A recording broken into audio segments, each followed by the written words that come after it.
El ascenso de Hitler como canciller alemán en 1933 dio inicio a uno de los capítulos más tristes y oscuros de la historia de la humanidad.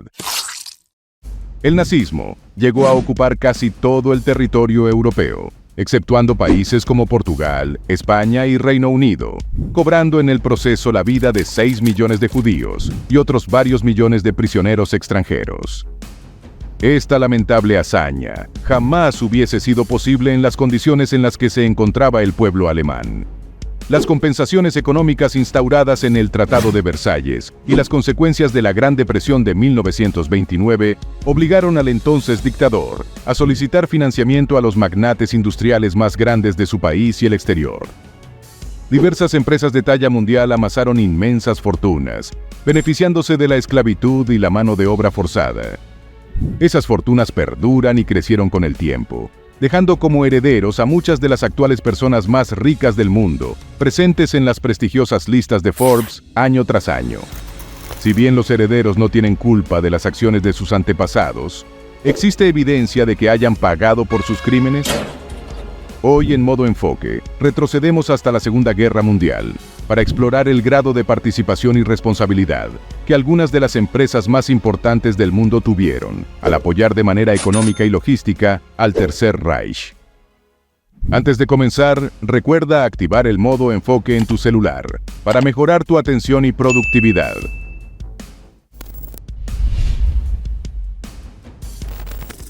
La historia empresarial de Hugo Ferdinand Boss inició a los 38 años de edad, en 1923, periodo en el que Alemania se recuperaba de la Primera Guerra Mundial.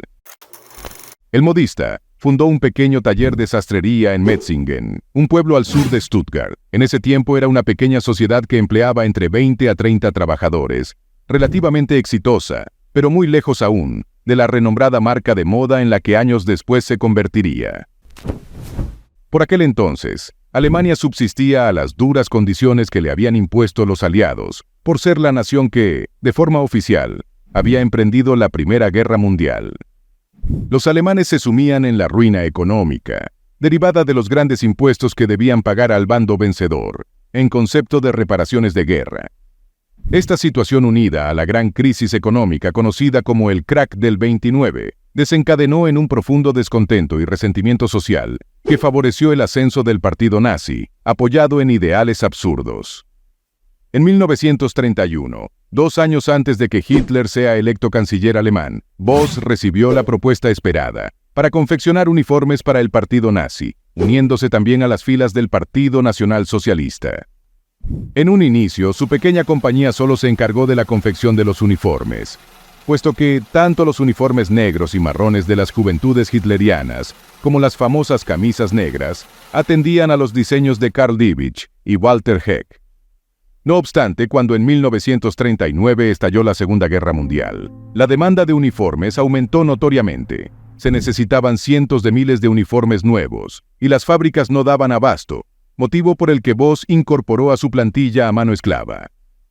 La compañía de Hugo Boss tuvo a 140 polacos y 40 franceses realizando trabajos forzados en su planta de producción. El sastre supervisaba todo, a diferencia de otros magnates que no se ensuciaban las manos directamente. Sin embargo, esta decisión fue revocada tras una apelación que concluyó con la clasificación de Boss como un simple seguidor más del nazismo, motivo por el que la severidad de su condena se redujo.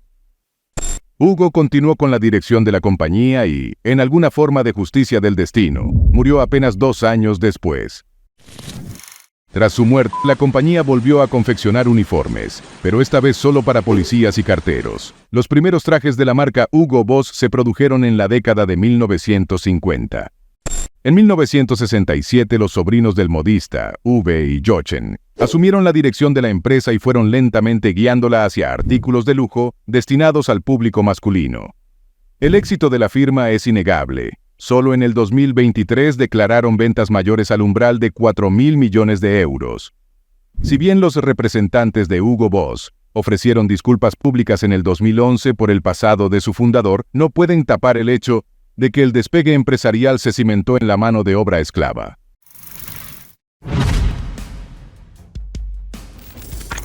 La superficialidad de la belleza es un tema recurrente. Pero ¿qué sucede si esta superficialidad va más allá de lo que imaginamos? L'Oréal, un gigante global en la industria de la cosmética, ha pasado más de un siglo embelleciendo cuerpos y susurrando que su público lo vale, a través de anuncios en vallas publicitarias, televisión y revistas de moda.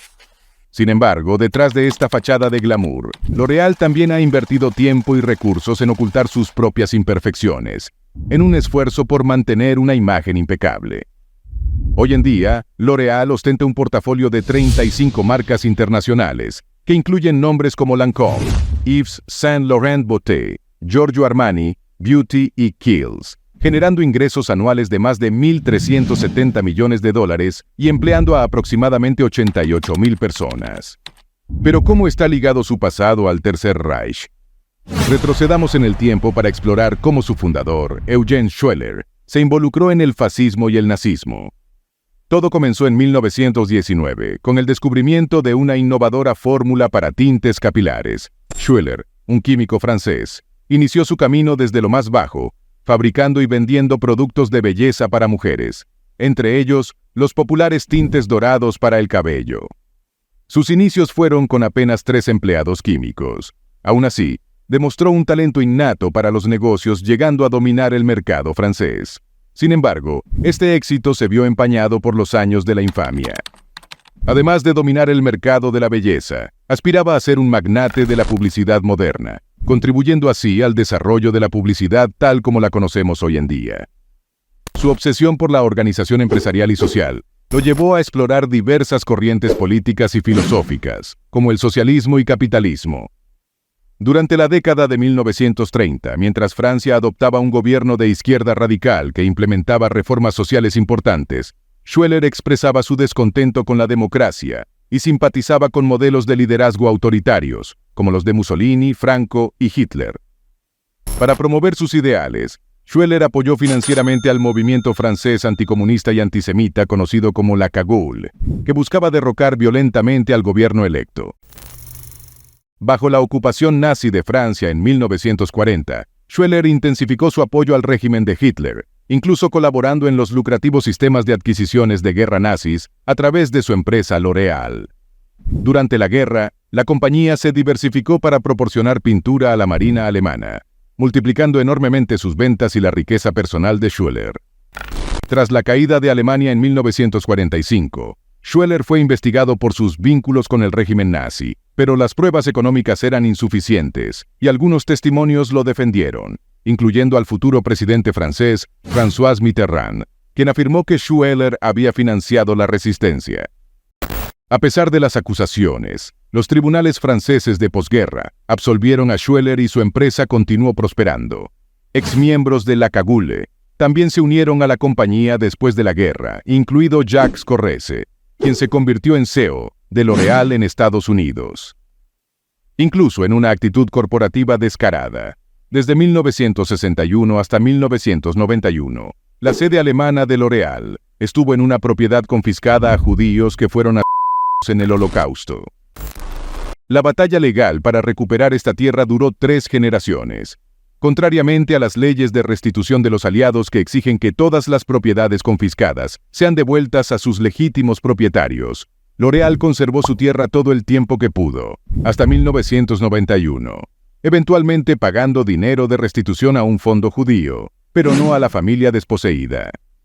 Este resultado extraño y aparentemente injusto fue el tema del libro de Mónica Weitzfelder, L'Oréal a pris ma maison, en español, L'Oréal robó mi casa, de 2007. Con este oscuro historial corporativo, L'Oréal se convirtió en un gigante mundial.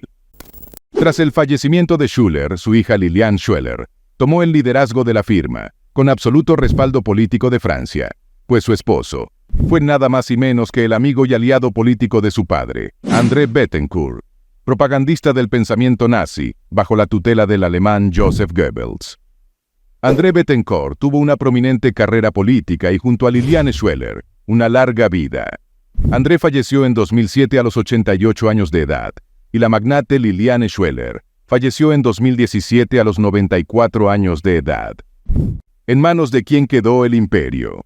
L'Oréal pasó a manos de la única hija del matrimonio, Françoise Bettencourt Meyers, quien gracias a la herencia es hoy por hoy la mujer más rica del planeta, con un patrimonio de $100.000 millones. Paradójicamente, Françoise se casó con Jean-Pierre Meyer, descendiente de judíos, asesinados en Auschwitz.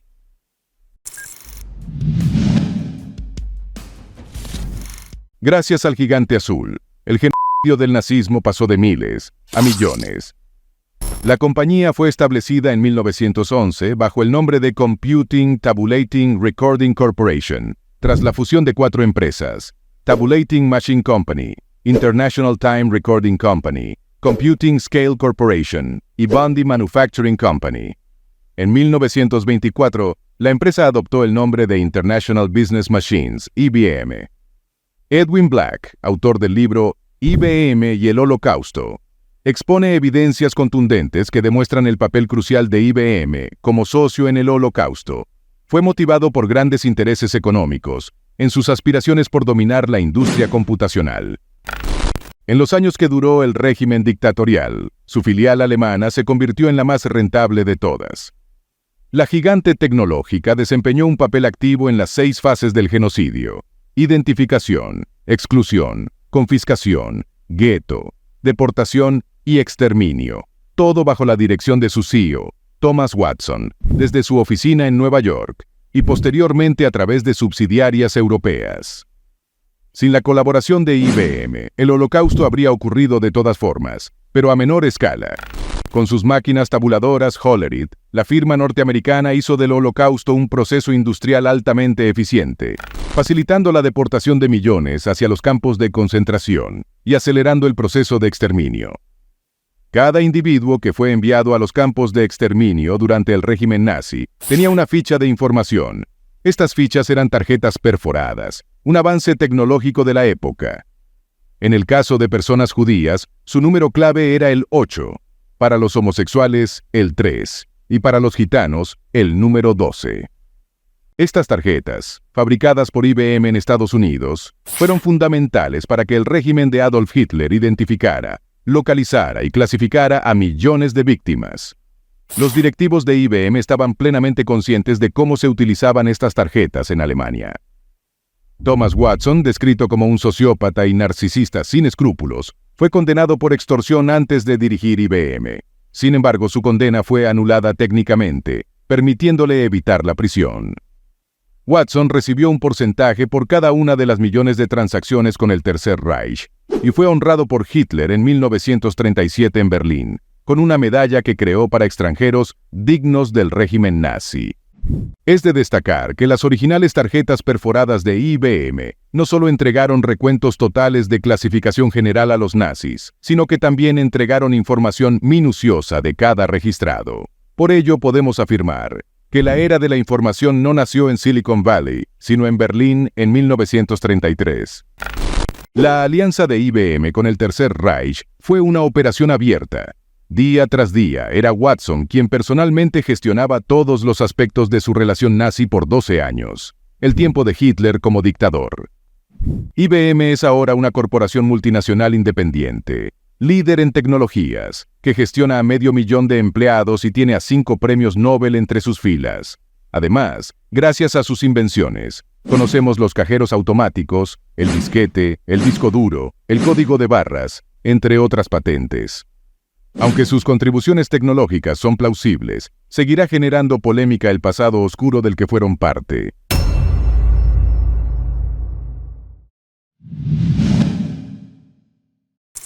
El rey absoluto de la industria fotográfica por más de 100 años se declaró voluntariamente en quiebra un 19 de enero del 2012. Este episodio fue el momento más crítico de su historia, pero no el único. La pionera en fotografía fue también parte de la época más oscura en la historia humana moderna, aunque no hay pruebas certeras de que la sede de Kodak en Rochester, Nueva York, ejerciera control directo sobre sus operaciones en Alemania durante la Segunda Guerra Mundial. Sí controlaba sucursales en Suiza, España y Portugal, países neutrales, todos los cuales hacían negocios con los nazis, proporcionando mercados y moneda extranjera, esto con pleno conocimiento de las potencias aliadas. En marzo de 1942, 3 meses después de que Estados Unidos declarara la guerra a Alemania, Willard Bolack, diplomático de la embajada estadounidense en Madrid, recomendó otorgar una licencia a Kodak Madrid para importar diversos artículos desde las fábricas de Kodak en Alemania. Argumentaba que denegar la importación permitiría que los competidores alemanes o italianos dominaran el mercado, dificultando que Kodak recuperara su posición después de la guerra. Es así que ese mismo año, la subsidiaria española adquirió 17.000 marcos alemanes en químicos y materiales fotográficos. La subsidiaria francesa compró material fotográfico a Alemania por valor de 72.000 francos suizos y a Hungría, otro aliado nazi, por 272.000 francos suizos. Aunque estos son los únicos registros conocidos de transacciones, se estima que el total durante la guerra fue por millones. En 1943, el consejero legal de Kodak en Londres explicó al gobierno británico que las subsidiarias de Kodak habían obtenido productos de sus fábricas en Alemania, Francia, ocupada, y Hungría, lo que había sido crucial para mantener la marca Kodak en el mercado y ofrecer más productos a sus clientes durante la guerra. A pesar de estas actividades, Kodak nunca fue penalizada ni acusada de comerciar con el enemigo. La historiadora alemana Carola Finz descubrió que, en 1941, Kodak había transferido sus operaciones en Alemania a 2 personas de confianza y un abogado para representar los intereses de la empresa, en caso de guerra con Estados Unidos. Entre estos representantes se encontraba Wilhelm Kepler, consejero económico de Hitler y conocido como el hombre Kodak, por su estrecha relación con la empresa. Durante la guerra, los ingresos y empleados de Kodak aumentaron, ya que la empresa se expandió para fabricar equipo militar. En reconocimiento a su uso de mano de obra esclava en Alemania, Kodak contribuyó con más de $500.000 a la Fundación Alemana para las víctimas del trabajo esclavo. A pesar de estas revelaciones, Kodak afirmó que nunca había hecho negocios con países enemigos durante la guerra y siempre había cumplido con las leyes y regulaciones establecidas por los gobiernos de Estados Unidos e Inglaterra. Hasta la fecha, el Departamento de Estado de Estados Unidos ha declinado hacer comentarios sobre estos hechos.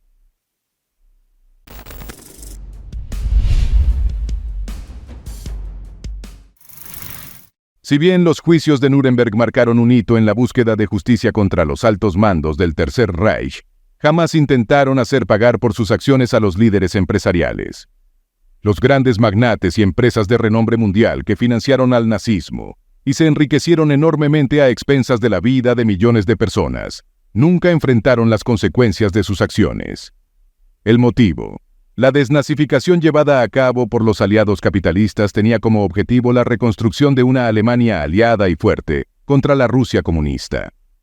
En muchos casos, conversaron patrimonios, sus propiedades y propiedades arrebatadas a judíos, y por supuesto, continuaron operando sin mayores obstáculos. Pidieron perdón. Al menos Hugo Boss en 2011 ofreció una mea culpa pública, pero Kodak, IBM y L'Oréal solo intentaron pasar por alto esta etapa. Existe evidencia de que hubo compensaciones económicas a familias afectadas, no obstante, no con la transparencia pública que debió darse.